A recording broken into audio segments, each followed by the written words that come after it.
Hello and welcome to National Focus for Tuesday, May 28th, 2024. I am Julian Morris. In the headlines, Dominica leads in the UN's Building Back Equal project. Tourism Minister reports 18% increase in tourist arrivals. And Colihaut, Dublanc to benefit from development projects. The details of the headline stories and more when we return.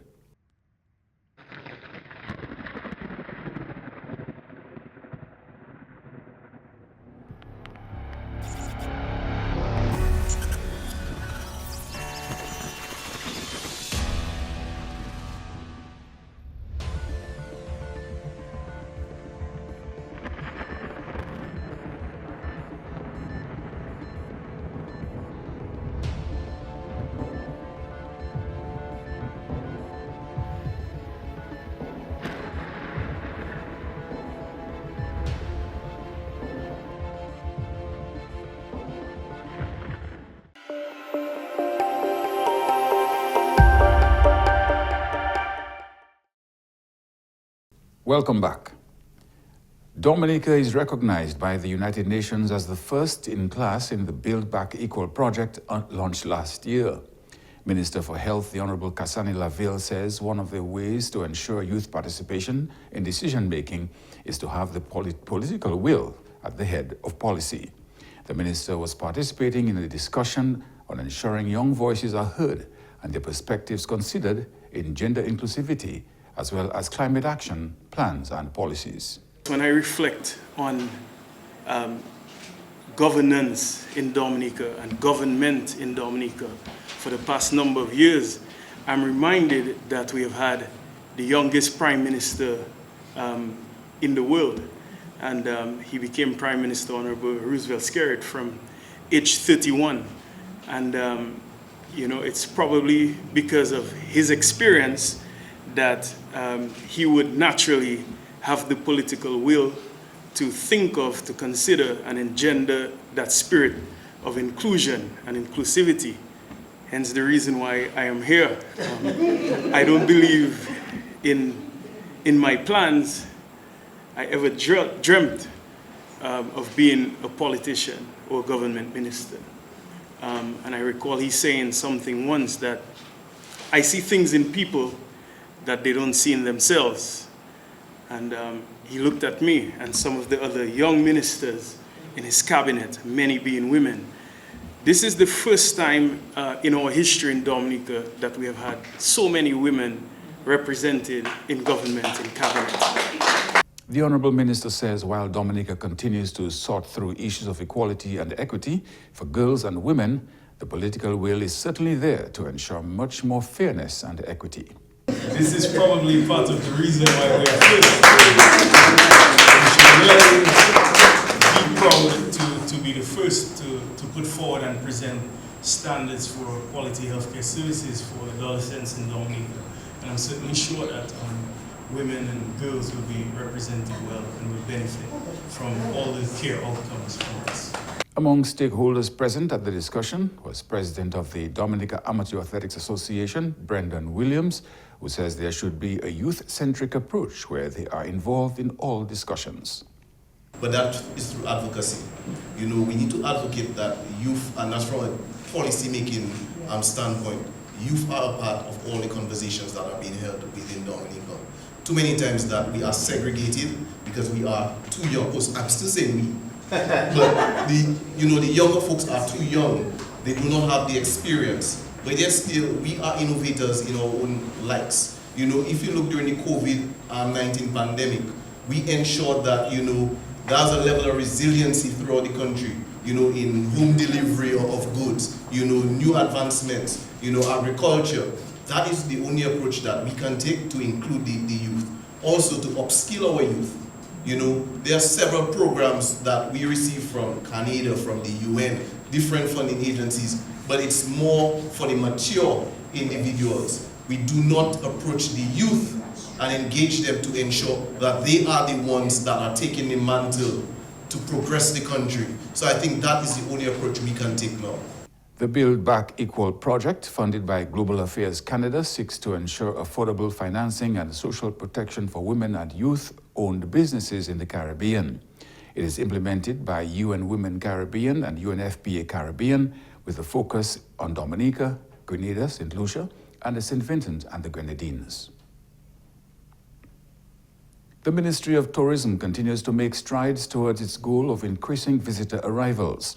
Minister for Tourism, Honorable Denise Charles Pemberton, says the promotion of Dominica as a world-class destination has increased arrivals by 18%. In recent years, we've seen growth in our visitor numbers, thanks to concerted efforts by our marketing team and tourism stakeholders to promote Dominica as a world-class sustainable tourism destination.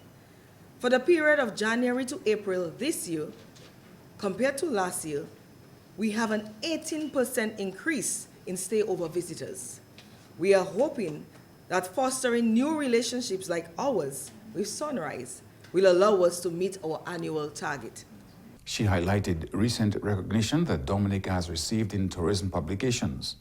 I'm also proud to highlight some recent accolades that Dominica has received. Top 10 destinations to visit in 2024 by Travel and Leisure. A must-visit destination for nature lovers by National Geographic, and Time Magazine's annual list of the world's greatest places. These honors reflect the world-class experiences our island offers and our commitment to sustainable tourism. We're determined to continuing these efforts, ensuring that Dominica remains a cherished destination for travelers seeking eco-adventures, luxury, wellness, unique culture and cuisine, festivals, and authentic experiences in nature. The tourism minister stated that improving travel around the region is necessary to meet the goal of visitor arrivals as well as boosting economic development for all countries. Intra-regional travel has long been a crucial component for fostering economic growth, cultural exchange, and social cohesion among our Caribbean nations. The absence of LIAT has exemplified this. I thank you for answering the call, Mr. Bayard and Trevor Brotherston with Sunrise Airways for a more interconnected Eastern Caribbean. By enhancing air connectivity, we can boost regional travel, promote multi-destination travel, and strengthen our economies. She added that she hopes to see even closer collaboration between Dominica and Sunrise Airways. We hope to announce very soon the establishment of Sunrise Airways Dominica Limited, which will certainly bring us closer to having frequent connections to nearby islands. These achievements and more could not be accomplished without the efforts of a professional, hardworking team. I would like to thank the Permanent Secretary in the Ministry, Ms. Lisa Valmont, the Air Access team, including Mr. Samuel Johnson, Mr. Benoit Badwill, former CEO Mr. Colin Piper, the entire team at Discover Dominica Authority and DASPA, our marketing agents, for their continued work to keep Dominica the most talked about destination in our region. So Sunrise team, welcome to your home. This government gives you its firm commitment to strengthening our partnership. The United Nations Population Fund, the UNFPA, held a successful intergenerational dialogue at the UE Global Campus Dominica on Friday. The dialogue was held under the theme, Harnessing Investments in Youth and Health to Accelerate Development and Achieve a Climate-Resilient Dominica. The dialogue was among agenda items during a mission to Dominica by Executive Director of the United Nations Population Fund, Dr. Natalia Kanem. It was, in fact, 30 years ago. And Minister McIntyre last year actually led us with insights as to what makes sense for population and development. 30 years since the Cairo International Conference on Population and Development, which stated put women and girls at the center of development because that will uplift the family and everyone rises together. We indeed, I think, as we fast forward now to 2024, 30 years later, find it relevant to continue that discussion as to how does reproductive health and sexuality shape a future? We're right here in the Caribbean. We have some countries where fertility is still high, yet we have others that are worried because of shrinking populations. Some countries in the region, including Dominica, have raised concern over low fertility and its implications for the working population. Sexual and reproductive health, fertility, what it is that women and couples decide to do, all of this is going to continue to be relevant, and it's heartening to see that there are efforts here in Dominica to protect and promote some of these core principles that relate to human rights. And Phil, you've already mentioned how important it is for the duty bearer, but also for every individual to understand their own human rights. Many of you know I'm a big advocate for adolescent girls. I was impressed in our discussions with the Prime Minister to understand that Dominica is one of those countries that has stopped penalizing girls who become pregnant in adolescence, typically through ignorance. I would not call it innocence, I would call it ignorance.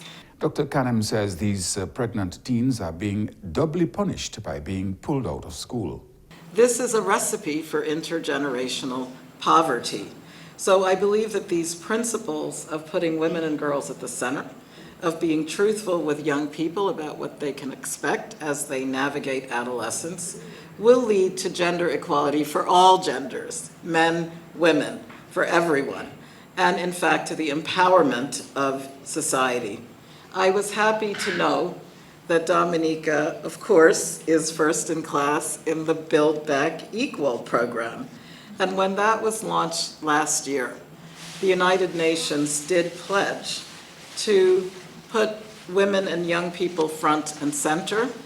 And these initiatives, hopefully, with these new adolescent health standards, will be an official signal working with the Ministry of Health that healthcare providers should be trained, well-trained, to meet the needs of Dominica's young people. One of the questions raised at the intergenerational dialogue had to do with steps which can be taken to challenge and dismantle traditional gender norms and stereotypes that perpetuate inequality and discrimination, particularly among the younger generation. There are at least two people involved in that action of discrimination. There's the discriminator, and there's discriminatee, is that? Okay, so at least two people involved in that process. And one of the things we may need to do is identify as a society what group, what sector, what demographic is being discriminated against. So we need to pay attention very closely to that. The Honourable Minister says in spite of the achievements of women excelling in academia and playing lead roles in government and the wider society, there is still an imbalance with women in STEM. One of the ways to address that as a community in the area which I represent, what we have done is to recognize it is a problem and to start with our girls. So we formed a group and we recently launched that group. It's called Girls in STEM. And we had about 20 young girls starting from 8 to 16. And we invited them and we taught them about STEM. And we ensured that they clearly understood their power, their potential, and not to see STEM fields as fields that should be dominated by men or boys in any way, that they can actually do it, that they can be involved and they can become shining stars and examples in these areas. You're watching National Focus. More when we return.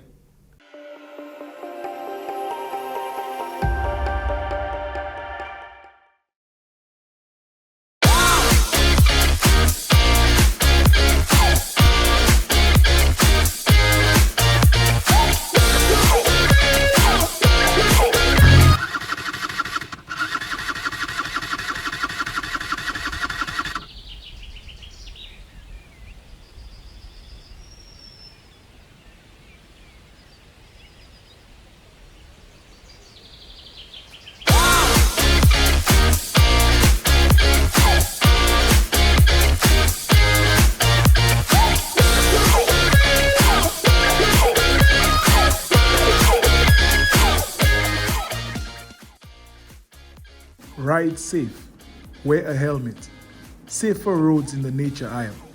This message was brought to you by the government of the Commonwealth of Dominica. Welcome back.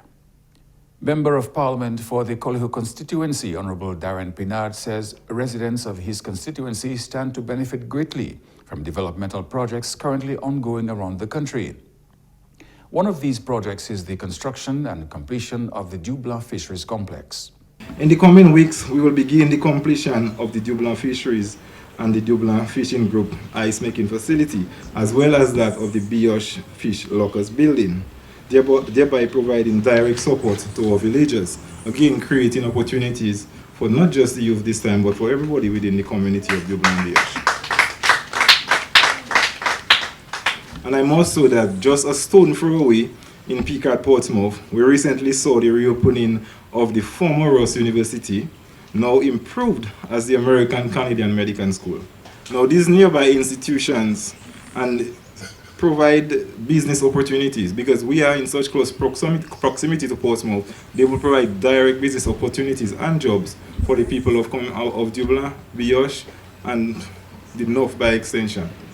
He says the construction and then operations of the international airport is also expected to significantly impact the residents of the communities. Dublanc is a farming, fishing, sports and cultural village. Dublanc and Bioche, my apologies.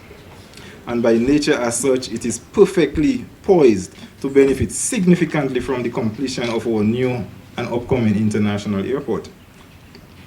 The international airport is going to lead to a significant increase in the number of visitors to our beloved country.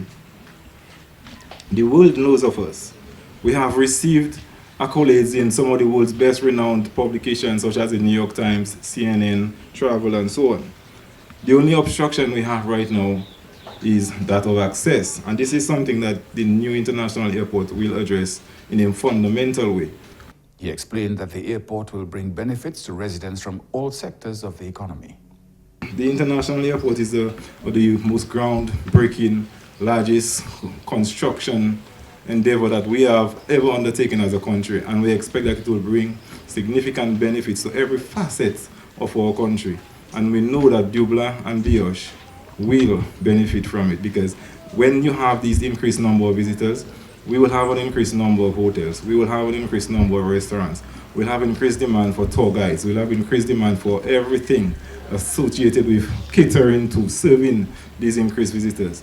And so all our farmers, all our fishermen, all our tour guides, all our bus operators, everybody will be able to directly benefit from the international airport.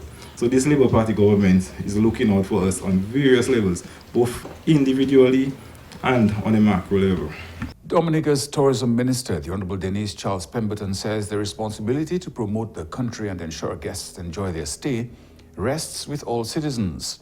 Addressing the groundbreaking ceremony for the $200 million EC Cabritz Marina Development Project, the Honorable Minister said promoting Dominica should not be left only to the tourism stakeholders. We all share the responsibility of presenting the best image of our country to potential visitors. The developers of this project, Range Capital Partners, also brought us our first 5-star resort.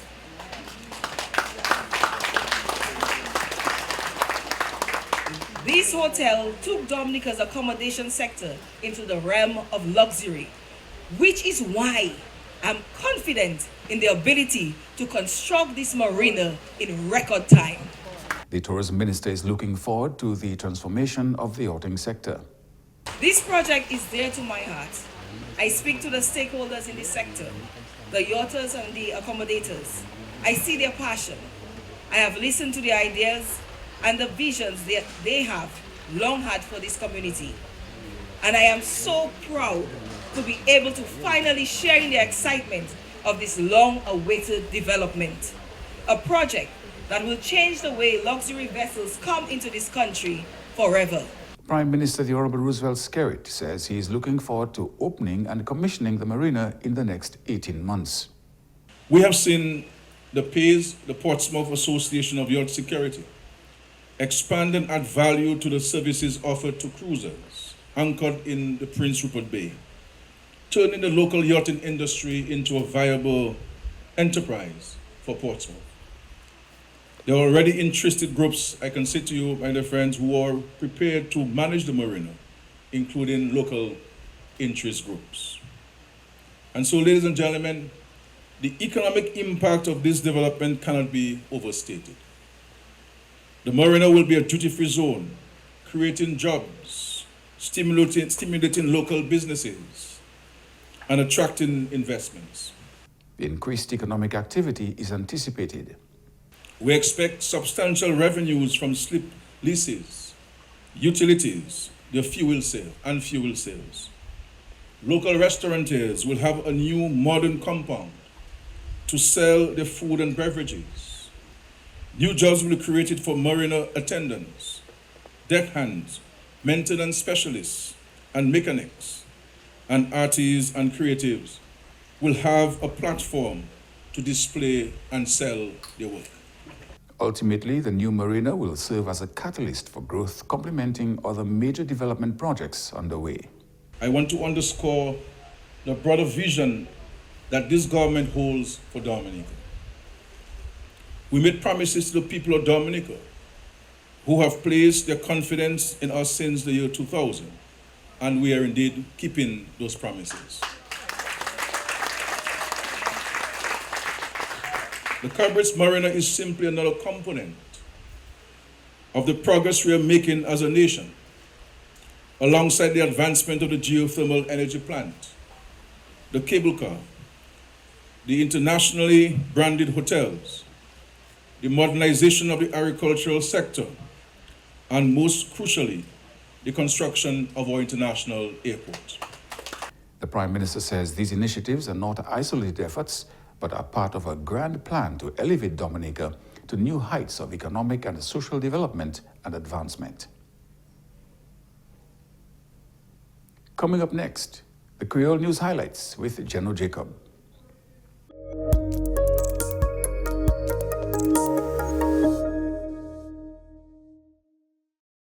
Bienvenue à ce nouvel en créole, nom monsieur Julian Jacob. Ville Guantan, c'est un village au nord de Dominique qui bénéficie après le gouvernement bâti une marina à Cabritz. Marina qui a coûté 75 millions de dollars US pour bâtir, ça c'est 201 millions de dollars ici, et qui est financé par Citizenship by Investment Program, programme citoyen par investissement CBI, et qui a accommodé plus de 100 yachts, 2000 yachts qui viennent de Dominique tous les années. Petit yacht 50 pieds et puis gros yacht 150 pieds qui sont rentrés en marina. Premier ministre Dominique Honorable Roosevelt Skerrit dit marina qui est transformé Guantans et qui mène un business en affaires touristes et puis d'autres développements économiques. Marina qui est ouvert en 18 mois. Ministre touriste qui a continué à travailler pour mener plus de touristes Dominique. Ministre du Tourisme, Honorable Dennis Charles Pembatan dit promotion Dominique comme destination classe en la terre, jamais plus de touristes Dominique. Il dit ça a monté par 18%. Il a parlé hier, l'avion Sunrise Airways rentré Dominique pour première fois en basse avion Douglas Charles. Honorable Charles dit gouvernement a gardé pour plus de collaboration avec Sunrise Airways. Collaboration ça là qui mène développement économique en Dominique. Membre parlement pour constituency Colihaut, Honorable Darren Pinade dit résident constituency Colihaut qui bénéficie de projet Dominique. Ça c'est projet développement. Le gouvernement Dominique a fait autant de projets où pays a base avion international là, projet géothermal, aerial tram en Loda, Cabritz Marina, Case Resilience et puis autant d'autres projets. Le gouvernement a bâti une maison pour pêcher en Dublanc. Honorable Pinadi, construction base avion international là, important pour tout résident. Et des bases avion qui bénéficient économique Dominique. Ça, c'est tout à ce nouvel en créole. Non, monsieur Geno Jacob, au revoir. And that's all for this edition of National Focus. Be sure to follow GIS Dominica on Facebook, YouTube, and on Twitter. You can also drop us an email at gis@dominica.gov.dm. From all of us here on the GIS News Production team, I am Julian Morris. Thank you for watching.